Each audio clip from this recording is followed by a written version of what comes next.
Bonjour à tous, bienvenue dans l'aventure ludique extraordinaire. Aujourd'hui, je vous propose le temps de boire un café, une partie de Destinies avec l'extension Mer de Sable.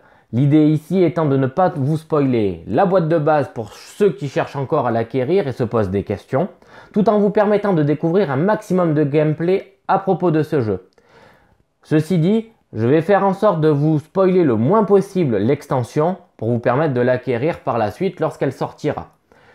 Voilà, ceci étant dit, je tenais quand même à vous dire que la source de motivation la plus importante pour un petit créateur de contenu comme moi, c'est les abonnements et les abonnés. Donc les abonnés, je vous remercie, et ceux qui ne le sont toujours pas, vous savez ce qu'il vous reste à faire. Allez, en avant!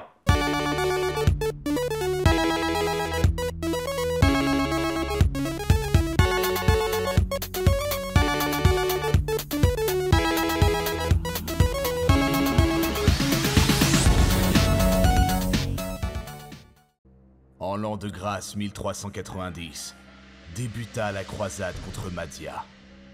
Venus de toute l'Europe, de nombreux chevaliers rejoignirent la sainte cause pour affirmer leur foi, éradiquer la menace pirate ou tuer dans l'œuf un péril bien plus sinistre encore. Le gros des troupes était constitué des Français, conduits par le duc Louis II de Bourbon, qui prit le commandement de l'ensemble des forces croisées.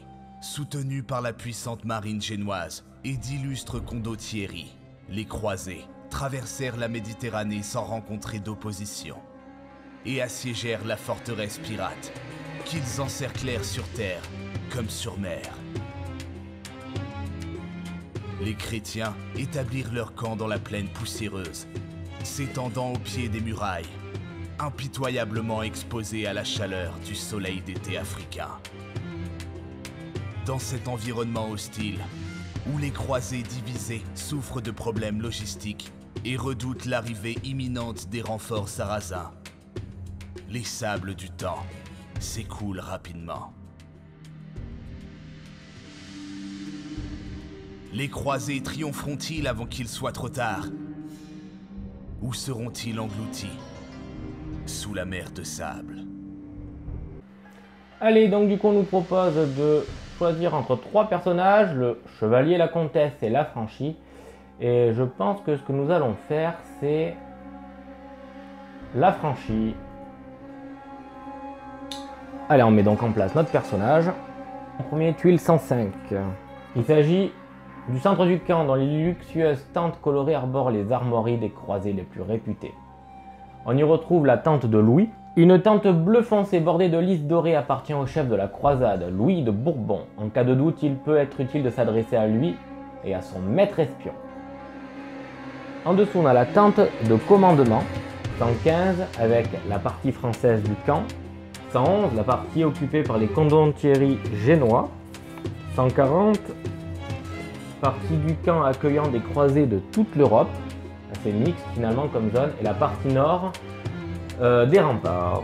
Pour vous présenter vaguement le pirate, donc vous connaissez le fouet pirate, vous en avez été esclave pendant 5 ans, les liens d'amitié que vous avez forgés pendant cette époque sont plus forts que les menottes d'acier que vous avez portées. Le jour de votre évasion, vous avez fait le vœu de libérer tous vos camarades esclaves. Cette croisade représente une belle opportunité, mais est également très dangereuse. Vous savez que vos amis prendront les armes dans une vaine rébellion s'ils en ont l'opportunité. Vous devez agir vite et libérer vos amis avant le début de l'assaut et que les feux de la guerre les embrasent. Deux solutions: rassembler des fonds pour payer la rançon, donc pour libérer les esclaves, ou rassembler une équipe de sauvetage. Donc pour la partie rassembler des fonds pour payer la rançon, on doit sécuriser 4 sources de revenus pour pouvoir négocier et racheter leur liberté. Et pour l'équipe de sauvetage, on doit trouver un moyen d'entrer dans la ville, convaincre 3 braves de vous aider dans votre mission de sauvetage. Lorsqu'on est prêt, rendez-vous à la tente du duc Louis, donc ça tombe bien, on sait où aller, elle est là, pour accomplir votre destinée. Donc on fait la destinée jaune. On régénère un dé fort et on commence notre premier tour. Pour mieux le repérer sur la carte, j'ai ouvert, j'ai quand même ouvert l'extension 2 contre 2, on en a fait une partie très intéressante aussi. Et on se place donc au milieu et on va voir ce que l'on va faire. La vie de vos amis est en jeu. Heureusement, les croisés rencontrent des difficultés, ce qui vous laisse encore un peu de temps pour sauver vos amis. Mais le temps presse. Donc, je vous propose d'aller faire un tour dans un premier temps à la tente de Louis. Donc, on va aller voir Louis. Vous vous apprêtez à entrer dans la tente, mais vous entendez converser Louis et son maître espion. On va espionner les conversations. Vous entendez une curieuse histoire à propos d'une arme diabolique détenue à Madia et des inquiétudes que nourrit le commandant des hospitaliers, Ricardo. Comme ma version sur l'ordinateur, je ne me permets pas de scanner les destinées. Ça, je ne le savais pas. Je vais repartir directement donc sur l'application téléphone et peut-être que vous rendrez peut-être un peu mieux de la mécanique qu'il y a. Je trouve que c'est très important de prendre des notes quand on joue à un jeu pour mieux se repérer. Ça évite de perdre des actions, surtout en mode challenge où les allers-retours, il faut les limiter énormément. Donc on a gagné notre bleu, on y va et c'est parti. Donc ensuite, parler de votre destinée avec Louis. Donc ça marche de la manière suivante, c'est ce que nous allons faire. On prend notre carte par-dessus, on scanne, voilà. Donc là il nous dit, cela semble être l'option la plus sûre. Je vous aiderai dans les pourparlers de paix et vous soutiendrai financièrement. Mais n'oubliez pas que la croisade passe avant tout et que mes ressources ne sont pas inépuisables. Vous devez en rassembler beaucoup plus. Parle avec la sentinelle d'Artois. Il s'attache à traquer les saboteurs qui sévissent dans notre camp.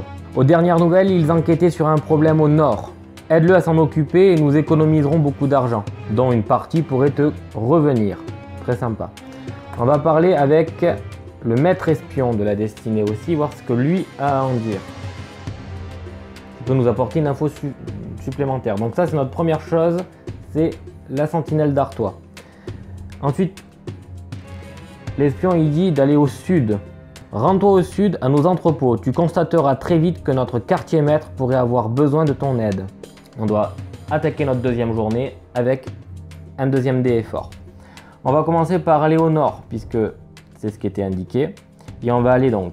La partie nord du camp est occupée par les tentes colorées des chevaliers français et de leur suite. Tandis que vous traversez le camp, vous entendez votre nom. Vous vous retournez et reconnaissez un troubadour avec qui vous avez discuté à bord du bateau pour l'Afrique. J'ai bien réfléchi à ce dont nous avons parlé et je me suis renseigné.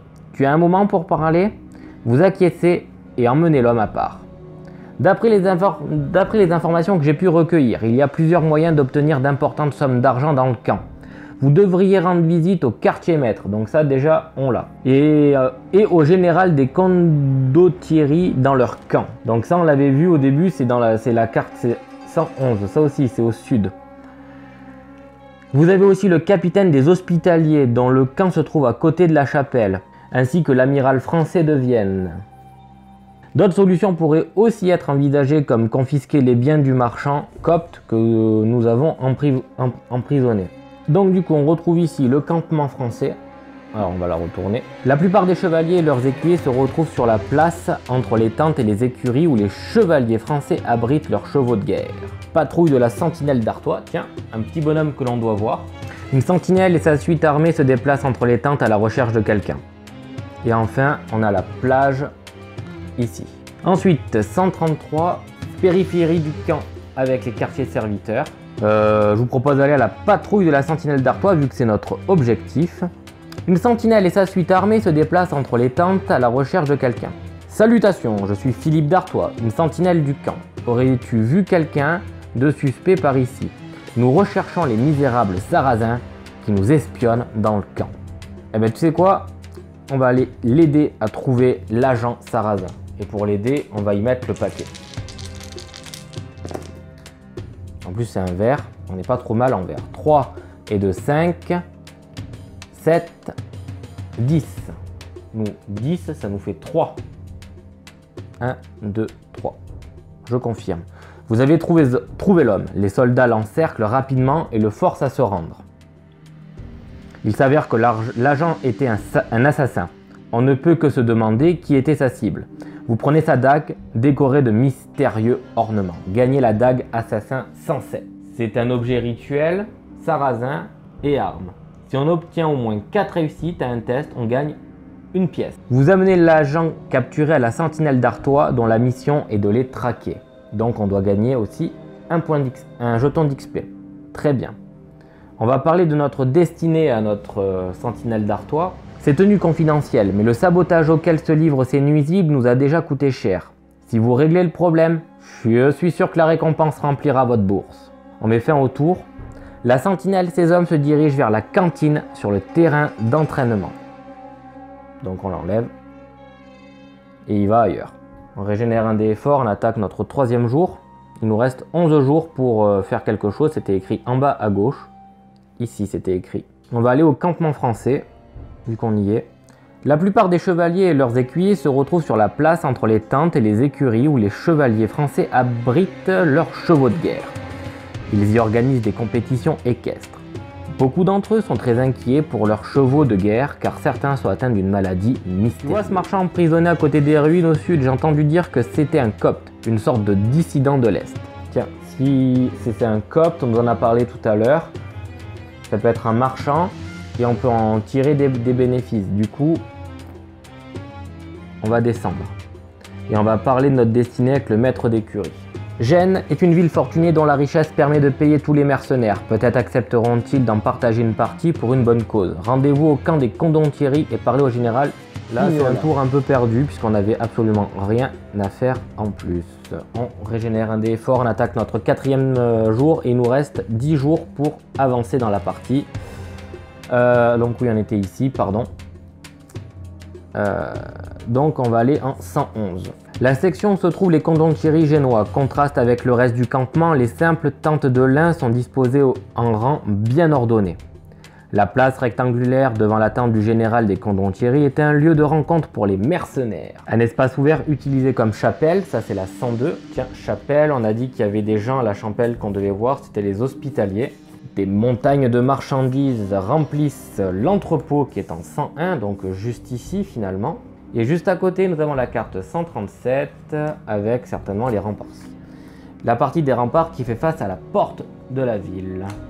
Lorsque vous approchez de la tente du général, vous voyez des sbires en expulser violemment quelqu'un, puis lui lancer d'un air moqueur quelques pièces dans le sable. Aidez-le à se relever ou volez l'une des pièces. On va aller voler l'une des pièces, on a besoin d'argent, du coup on gagne une pièce.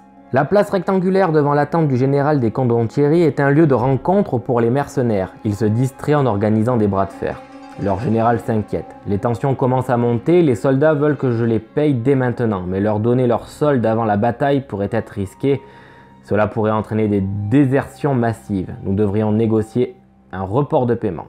Voilà, du coup, à la fin de notre 4e jour, nous avons réussi à avoir l'assistance du général Condottieri Spinola. Donc on a gagné 3 jours supplémentaires avant l'attaque face au mur pour libérer donc nos camarades esclaves avant que l'assaut soit donné et ils risquent de mourir. Donc on a déjà réussi un objectif sur 3, je crois, c'est ça? Non, 4, 1 sur 4. Allez, donc du coup je vous propose d'aller en 101, je pense que c'est là où il y avait des marchands, montagne de marchandises entre. Du coup on va aller en 101. Une section du camp remplie de boîtes, de caisses et de barils, où est stocké tout ce dont les croisés pourraient avoir besoin. On trouve dans l'entrepôt toutes sortes de fournitures, de l'eau fraîche au bois de chauffage en passant par les munitions. Le quartier maître travaille sans relâche pour organiser ce cauchemar logistique. Donc il y a l'entrepôt qui est ici. La prison est l'endroit où les croisés enferment les indésirables. Les nombreux captifs y sont détenus sans protection contre le soleil brûlant. Donc ici c'est la prison. Alors dans cet entrepôt on retrouve une cotte de maille, une épée, de la nourriture, une hachette et un arc. Donc le quartier maître essuie sa sueur d'un coup de chiffon. Maudite soit cette chaleur et nos réserves d'eau sont si limitées, nous devons absolument trouver une source d'eau locale. Quelqu'un devrait chercher à l'extérieur du camp. On nous propose de trouver et de capturer le saboteur. Ah oui, c'est vrai qu'on avait un saboteur génois. Ça peut être une idée. On va commencer par commercer. Donc je disais juste donc de cliquer sur commercer et là on va pouvoir faire des échanges. On a un test rouge à faire, on va se débrouiller pour avoir un maximum de réussite avec un rouge. Donc je vais prendre dans le commerçage, j'avais dit, je vais prendre finalement la hachette, vous allez voir pourquoi, et la nourriture. On va l'aider à attraper le saboteur.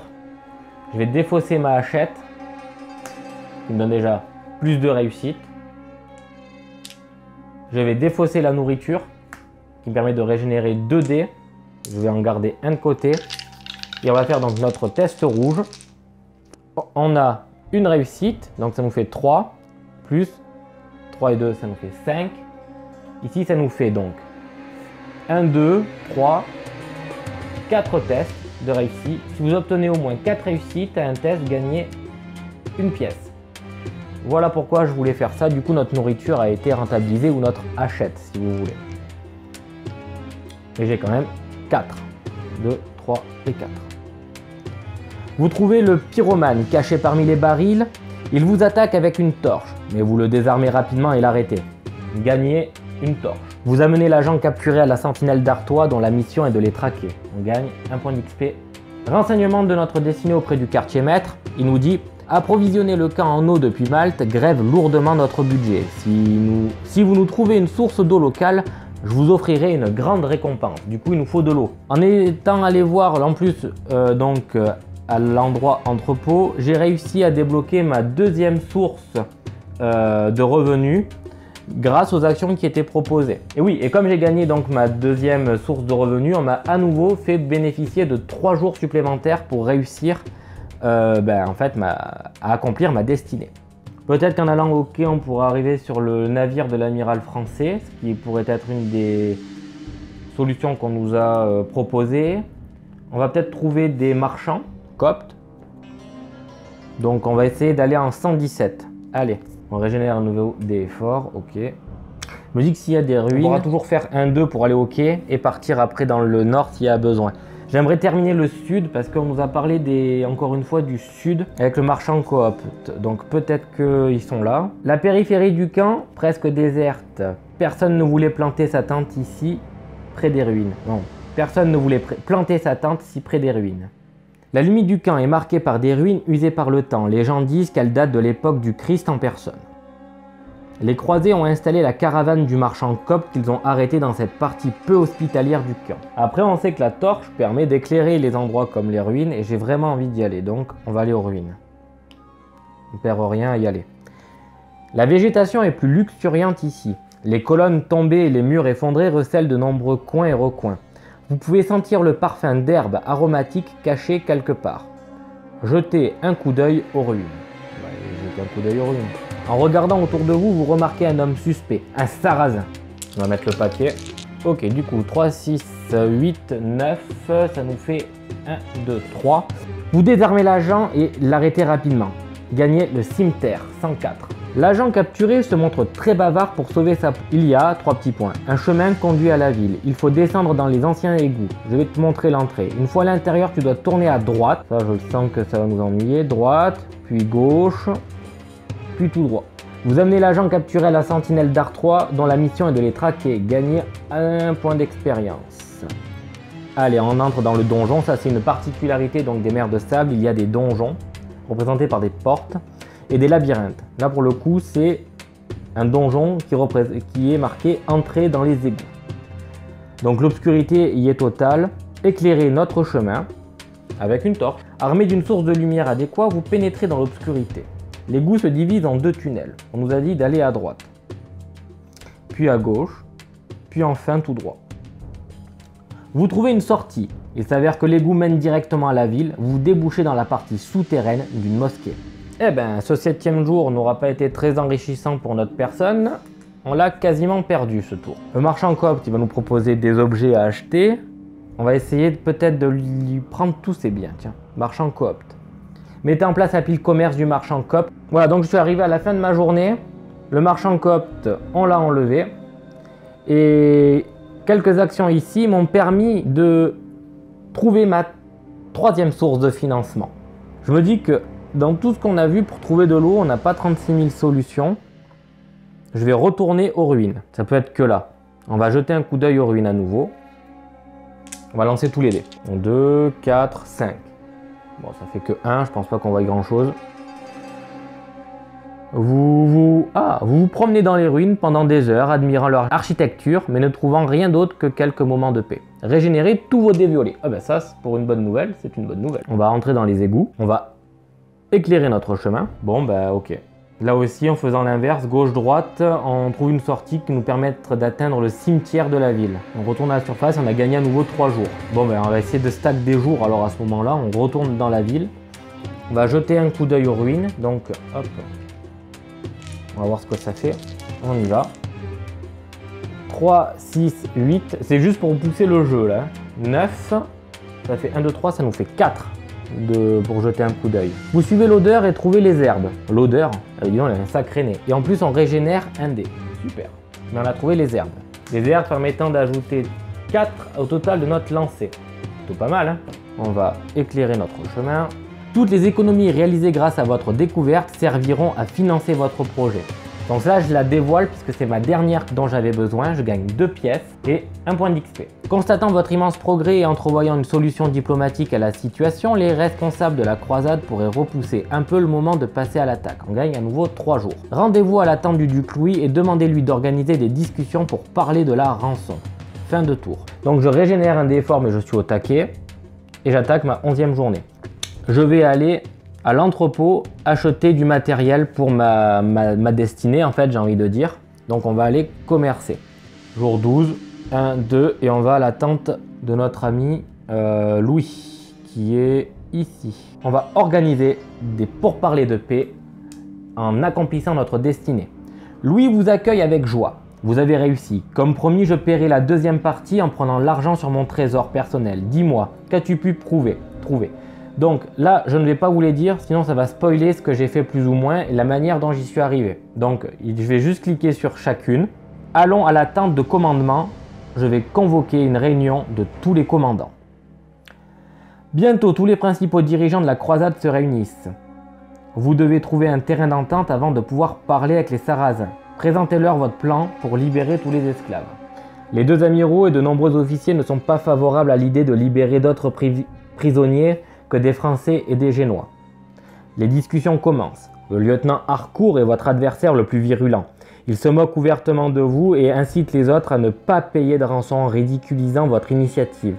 Si nous devons libérer quelqu'un, faisons-le par la force. C'est pour cela que nous sommes ici. Donc j'ai 2 solutions. Persuader tout le monde que les prisonniers d'autres nationalités méritent également leur liberté, ou mettre un terme aux moqueries d'Harcourt en le provoquant en duel. Vous pensez être sur le point de parvenir à un accord quand le légat conteste soudain la libération des esclaves non chrétiens et un nouveau débat éclate. Le ton monte dans la tente quand de nombreux croisés refusent catégoriquement de venir en aide aux non chrétiens. Persuadez vos adversaires de payer aussi pour les non chrétiens. On va utiliser notre nourriture pour régénérer 2 dés violets et on va les persuader. 4 et 3, 7 et 1, 8, bon ça fait toujours 3. Après de longues discussions, vous parvenez à convaincre une grande majorité des personnes présentes de la nécessité de libérer tout le monde, quelle que soit sa religion. Vos derniers opposants sont réduits au silence. Après avoir trouvé un accord, vous êtes prêts pour la partie la plus difficile, parler avec l'ennemi. Vous vous approchez des murs pour inviter les défenseurs aux négociations. Ils ne sont manifestement pas disposés à vous laisser vous approcher suffisamment pour parler. Donc approchez-vous du mur pour communiquer avec les défenseurs. Donc en esquivant les projectiles, atteindre le mur en toute sécurité grâce. Ah ouais, mais alors grâce à la dague d'assassin, je crois que c'est pas très bon. Du coup, on va devoir esquiver les projectiles par les archers ennemis. Mais vous finissez par réussir. Vous atteignez les murs et criez aux défenseurs de cesser le feu pour vous laisser parler à un officiel. Un homme, appelé le commandant Akram, apparaît sur le mur et vous invitez les émissaires sarrasins au camp des croisés pour discuter des termes de la rançon. Le commandant accepte et vous laisse partir en toute sécurité avec sa réponse. Il est déjà tard et les émissaires arriveront demain matin. Fin du tour. On renouvelle un dé violet et on continue donc le lendemain. Alors que les Sarrasins arrivent, vous remarquez parmi eux votre ancien maître, le marchand d'esclaves Saleh. Est-ce qu'on le défie ou on reste calme et on ignore l'homme? Ah, c'est le moment, faut rester calme j'imagine. On va le défier. On reste calme et on le défie. Génial. Donc, je vais ajouter ma torche, qui va me donner un résultat à chacun de mes tests. Et je vais me défausser de mon épée, qui me permet de faire 10 à la place de lancer les dés. Et là, avec 10, je vais avoir 1, 2, 3, plus ma torche, 4. Vous avez vaincu et humilié votre ancien maître. Vous avez peut-être brisé le protocole, mais vous vous sentez beaucoup mieux. Gagnez 2 XP. Les émissaires sont outrés par votre comportement et quittent les lieux. Avec un peu de chance, vous les ferez revenir demain. Bon, on a gagné de l'XP en contrepartie. Donc on va régénérer un dé fort. Je ne sais pas si c'était une bonne idée ce que j'ai fait. Puisque vous avez justifié votre comportement, les émissaires reviennent le lendemain sans Saleh, le marchand d'esclaves. Les émissaires et les commandants se réunissent pour les pourparlers.